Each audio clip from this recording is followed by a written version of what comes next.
संगठन के विभिन्न सिद्धांतों में अगला जो सिद्धांत है वह है लाइन एंड स्टाफ यानी सूत्र और स्टाफ अभिकरण। मुख्य कार्यपालिका को सहायता और परामर्श उपलब्ध कराने के लिए दो प्रकार के प्रशासनिक अभिकरण कार्य करते हैं। पहला सूत्र अभिकरण यानी लाइन एजेंसीज, दूसरा स्टाफ अभिकरण यानी कर्मचारियों का काम करना। सूत्र या पंक्ति अभिकरण का संबंध उस श्रृंखला से होता है जो शीर्ष संवर्ग से चलकर निम्नतम संवर्ग के कर्मचारी तक आती है। सरकार के मंत्रालय विभाग जैसे कृषि मंत्रालय, शिक्षा विभाग, उद्योग मंत्रालय, ये सभी सूत्र अभिकरण हैं। मुख्य कार्यपालिका या सरकार की नीतियों और निर्णयों का क्रियान्वयन सूत्र अभिकरण ही करते हैं। दूसरी ओर कर्मचारी या मंत्रणा स्टाफ अभिकरण का संबंध उन सेवाओं से है जो परामर्श या सहायता के रूप में मुख्य कार्यपालिका को दी जाती है। इसे हम स्टाफ अभिकरण कहते हैं। वास्तव में सूचनाओं को और परामर्श देने का कार्य यही करते हैं ताकि मुख्य कार्यपालिका को निर्णय लेने में आसानी रहे। भारत में प्रधानमंत्री कार्यालय और मंत्रिमंडल सचिवालय इत्यादि स्टाफ अभिकरण की श्रेणी में ही आते हैं। सूत्र और स्टाफ अभिकरणों के बीच का यह अंतर सबसे पहले सैन्य प्रशासन में शुरू हुआ था। सेना के कमांडर इन चीफ से लेकर साधारण सैनिक तक कमान की एक पंक्तिबद्ध श्रृंखला होती है। इसको हम लाइन एजेंसी कहते हैं। सेना में इस सूत्र के अभिकरण का कार्य युद्ध लड़ना और सीमाओं की रक्षा करना है। सेना के इस सूत्र अभिकरण के साथ साथ कुछ अन्य इकाइयाँ भी होती हैं जो युद्ध तो नहीं लड़ती किंतु सैन्य अधिकारियों और सैनिकों हेतु आवश्यक सेवाएं उनको उपलब्ध करवाती हैं, जैसे खाना बनाना, गोला बारूद सप्लाई, चिकित्सा, नर्सिंग, गुप्तचर, राडार, अभियांत्रिकी इकाई आदि।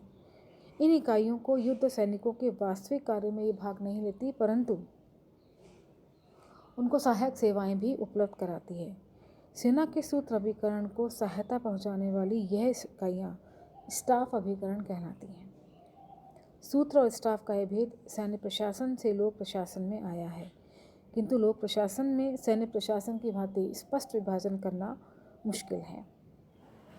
भारत के सूत्र अभिकरणों में सरकारी विभाग जैसे रेलवे, कृषि आदि आते हैं। सरकारी निगम, भारतीय रिजर्व बैंक, जीवन बीमा निगम, दामोदर घाटी निगम आदि, और अन्य विशिष्ट प्रशासनिक संगठनों में कुछ स्वायत्तशासी संगठन जैसे अखिल भारतीय आयुर्विज्ञान संस्थान आदि। सूत्र अभिकरणों की कुछ विशेषताएं हैं, जैसे कि संगठन के प्राथमिक दायित्वों की पूर्ति सूत्र अभिकरण ही करते हैं। सूत्र अभिकरणों को निर्णय लेने, आदेश देने और नियंत्रण करने का अधिकार होता है। सरकारी नीतियों, कानूनों, विधायिका और कार्यपालिका के द्वारा स्वीकृत कार्यक्रमों का क्रियान्वयन ये सूत्र अभिकरण करते हैं। सूत्र अभिकरण आमतौर पर सीधा ही जनता से जुड़े रहते हैं। सूत्र अभिकरणों पर मुख्य कार्यपालिका का सीधा नियंत्रण रहता है। सूत्र अभिकरण मुख्य कार्यपालिका के नियंत्रण निर्देशन में कार्य करते हैं और उसके प्रति ही जवाबदेह होते हैं। उदाहरण के लिए प्रधानमंत्री, स्वास्थ्य मंत्री, स्वास्थ्य सचिव, स्वास्थ्य निदेशक, चिकित्सक के रूप में एक पंक्ति बनी होती है जो नियंत्रण और जवाबदेहिता को, अकाउंटेबिलिटी को सुनिश्चित करती है। स्टाफ कर्मचारी या स्टाफ एजेंसीज मुख्य कार्यपालिका को सहायता, परामर्श और सूचना उपलब्ध कराने के लिए व्यक्ति, अधिकारी अथवा इकाइयाँ और स्टाफ अभिकरण होते हैं। जिन स्टाफ शब्द के बहुत से अर्थ हैं, जैसे किसी संगठन में कार्यरत व्यक्तियों का एक सामूहिक नाम, किसी अधिकारी के अधीन कार्यरत कार्मिक वर्ग, चलने या चढ़ने के लिए एक लंबी छड़ी या सत्ता के रूप में कोई प्रयुक्त चिन्ह या पहचान। यह स्टाफ से हमारा तात्पर्य केवल उस वर्ग या अभिकरण से है जो संगठन का मुख्य कार्य न करके सेकेंडरी कार्य करता है, द्वैधिक कार्य करता है, अर्थात वह सूत्र अभिकरणों को अपना सहयोग और सहायता प्रदान करता है।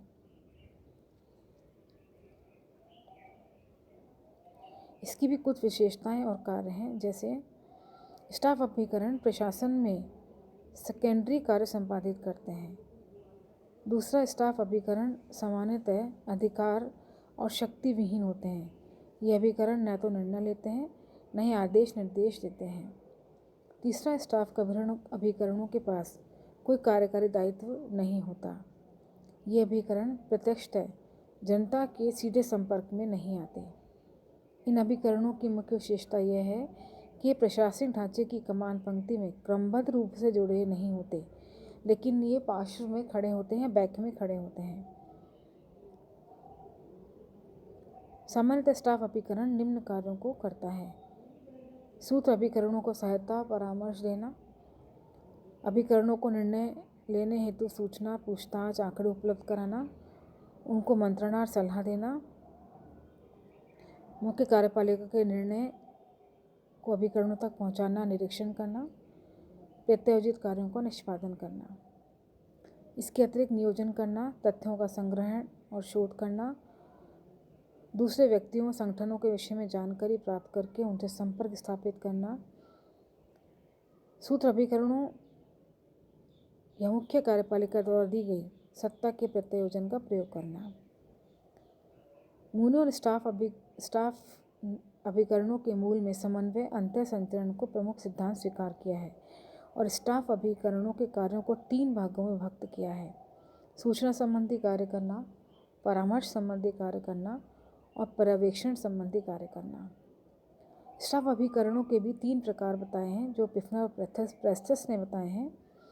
उन्होंने स्टाफ अभिकरणों को 3 वर्गों में विभक्त किया है: सामान्य स्टाफ, तकनीकी स्टाफ और सहायक स्टाफ।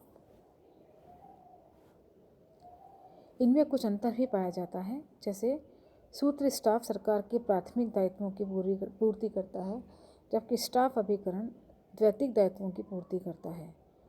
सूत्र स्टाफ निर्णय लेने, आदेश, निर्देश और नियंत्रण का अधिकार देते हैं, जबकि स्टाफ अभिकरणों के अधिकार और शक्तियों ना के बराबर होती हैं। सूत्र अभिकरण नीतियों और जिम्मेदारियों का संचालन करते हैं, जबकि स्टाफ में इनके कार्यकारी उत्तरदायित्व नहीं होते। ये उनकी सूत्र अभिकरणों की सहायता करते हैं कार्यों में। सूत्र आम जनता के प्रत्यक्ष जुड़े होते हैं, जबकि जनता से प्रत्यक्ष तय संपर्क में स्टाफ अभिकरण नहीं आते। सूत्र अभिकरण मुख्य कार्यपालिका से सीधा संपर्क में रहते हैं, जबकि स्टाफ अभिकरण शुरू की पंक्ति में नहीं बल्कि समानांतर जुड़ते हैं।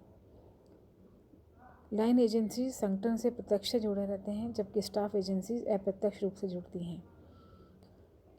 स्टाफ अभिकरणों की सहायता से निर्णय लेते हैं और उन्हें लागू करते हैं, जबकि स्टाफ अभिकरण अनुसंधान, परामर्श की अभिव्यक्ति के माध्यम से अपने कार्यों को करते हैं। सूत्र अभिकरणों के कार्य स्वयं पूर्ण लक्ष्य साध्य होते हैं, जबकि स्टाफ अभिकरणों के कार्य अभिकरणों के लिए एक सपना ही सिद्ध होते हैं।